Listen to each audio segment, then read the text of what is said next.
This is a special shout out edition of the Trick Play podcast. This is the book report. This is the book report, apparently. Well, where me and Simon are both going to shout out books that we've been reading, which one more relevant than the other. Yeah, but the book that I'm going to be shouting out is it's coming into frame there. Three Ring Circus by Jeff Pearlman. I don't know if you can see his name there. Jeff Pearlman is a fantastic author.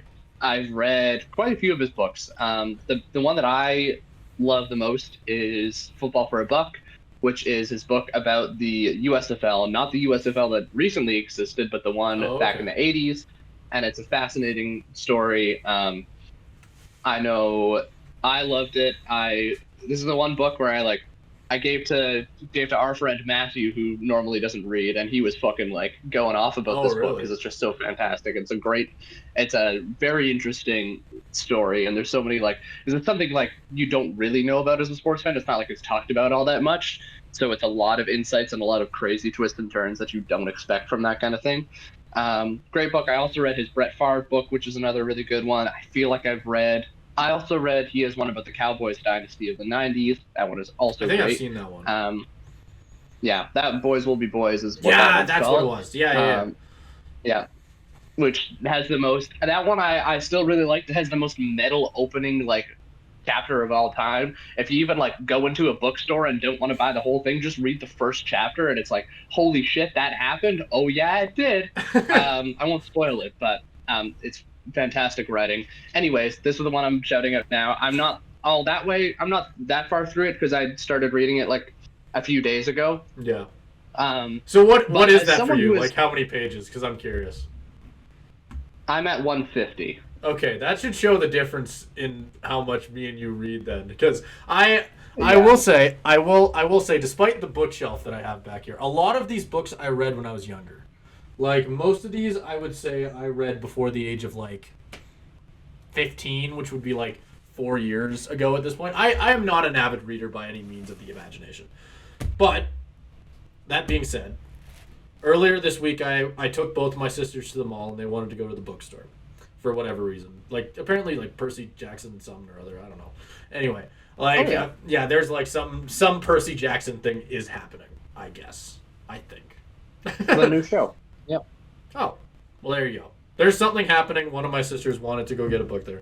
Anyway, I found myself perusing through the sports section like I usually do at bookstores, and I came across this. For anybody who doesn't know, because I guess there's not a lot of reason for you to know, I am an avid fisherman when I can be. I'm not very good, but I enjoy fishing. It is called The Optimist by David Coggins. Not that one. David Coggins, not Goggins. And it is the fucking best book ever for no reason. It's just fucking great. It's this guy, because normally I will say fishing guides are fucking boring.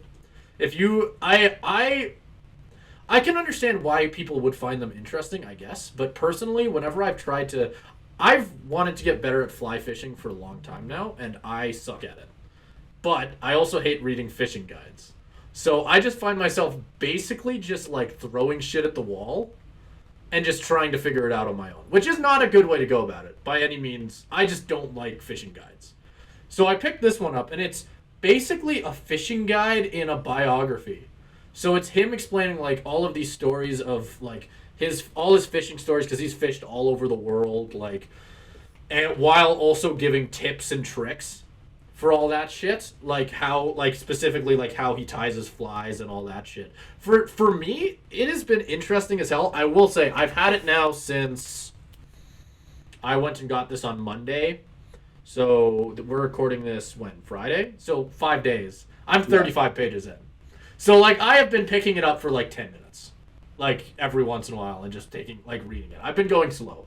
But that being said, I have been fucking enjoying the crap out of it. And it's making me want to start picking up more books, which is always a good thing. I think that's the sign of a good book. And to show you how little I read, my bookmark has been a Mark Tenorti rookie card. So take that with that as you will. It says he had 10 points in 1989 with the North Stars. There's your sports fact of the day. There's your sports fact of the day. But yeah, there's my if any fellow fishermen out there who are looking for a very good fishing book. I was gonna say recommend. it's a very niche audience that you're But the thing that is, you're like, talking to, but I'm sure it very much hits with that niche audience. I will say, even as somebody who fishes, like, reading about fishing is boring. Like, it just is.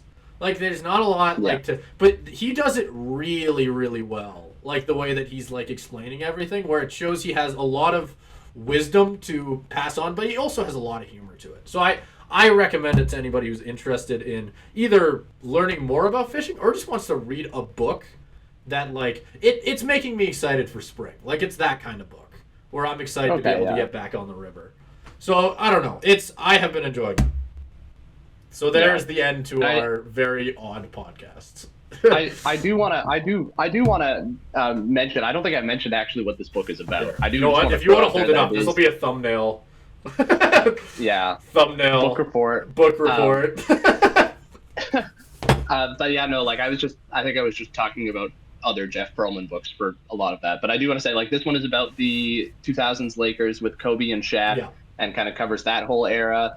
Obviously, that's why it's called Three Ring Circus, because they won 3 rings. And it was a circus. But it was a circus, and I think as someone who is not the biggest basketball fan, and I don't know a lot of this stuff going into it, it's absolutely fascinating. It's not like any of the other football books where it's like I know what the Cowboys were. This is fascinating because a lot of the stories I didn't know. I will say, I think the most interesting thing to me about that era of, like, Lakers basketball is how, like, it's like a hatred that between Kobe and Shaq. It's a hatred that turned into a brotherhood. Like, it's a hatred that followed them throughout their entire careers. Like, they constantly wanted to one up each other, and it turned into a brotherhood once they both retired. And I think there is something so awesome about that. Like, I've just, like, it's because it's a hatred that comes from respect. Like, both of them hated each other because they were good, because they were almost polar opposites. Like, it's I don't know. I haven't read the book. I haven't read the book, but it makes me want to pick it up because I think if it's done well, I know a lot of those stories, and I'm sure like there's a lot of things to tell. I can definitely say that. Yeah.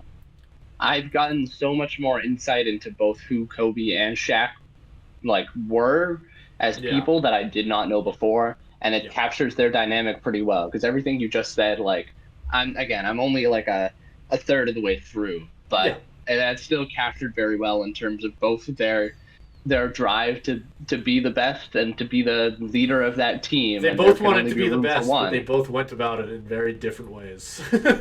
Yes, that's very true. That's very true. It's super fascinating, and I'm at the point where Phil Jackson's just starting to come in, I believe. So I'm very interested to hear all the stories about that in terms of how they were able to actually, in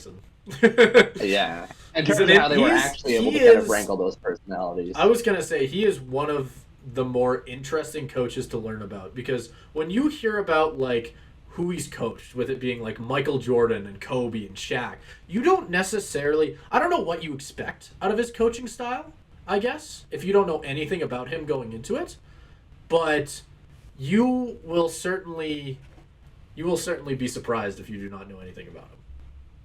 Yeah, I mean, I know what I know from The Last Dance. Okay, never mind. You've got a basic idea then of the fact that he's a bit wacky, but that's what made him so good.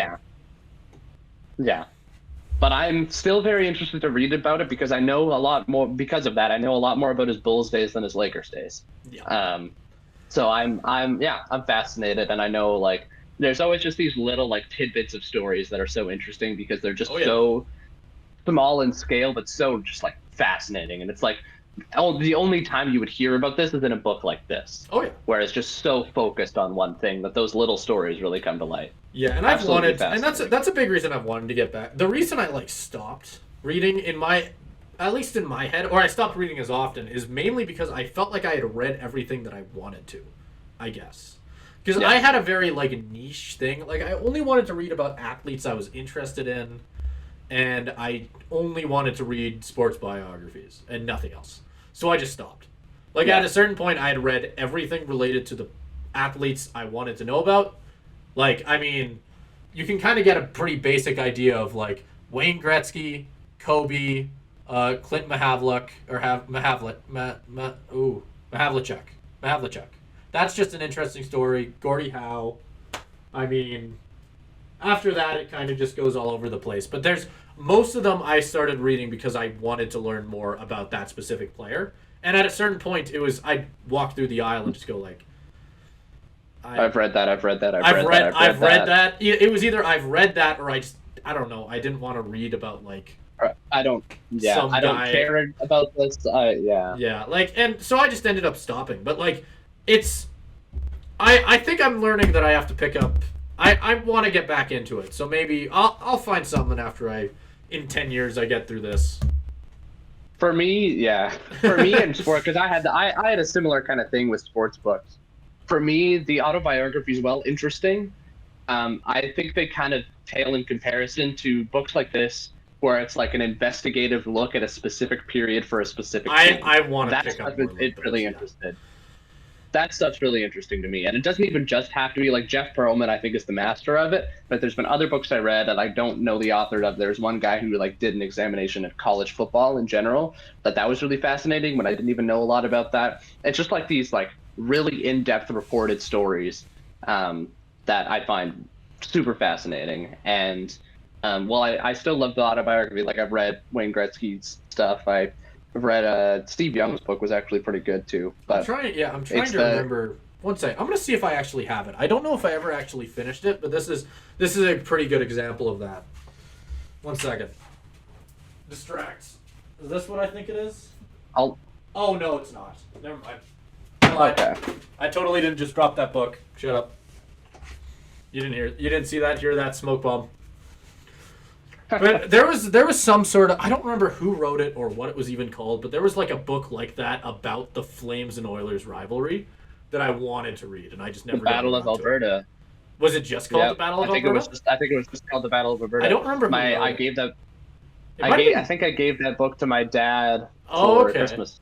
Oh yeah, there you go. Yep. That's one that was on my list forever, and I never got around to it. But I think that's one I'm probably going to be picking up. That's kind of on that level of where it's like it's breaking down something that's interesting like that.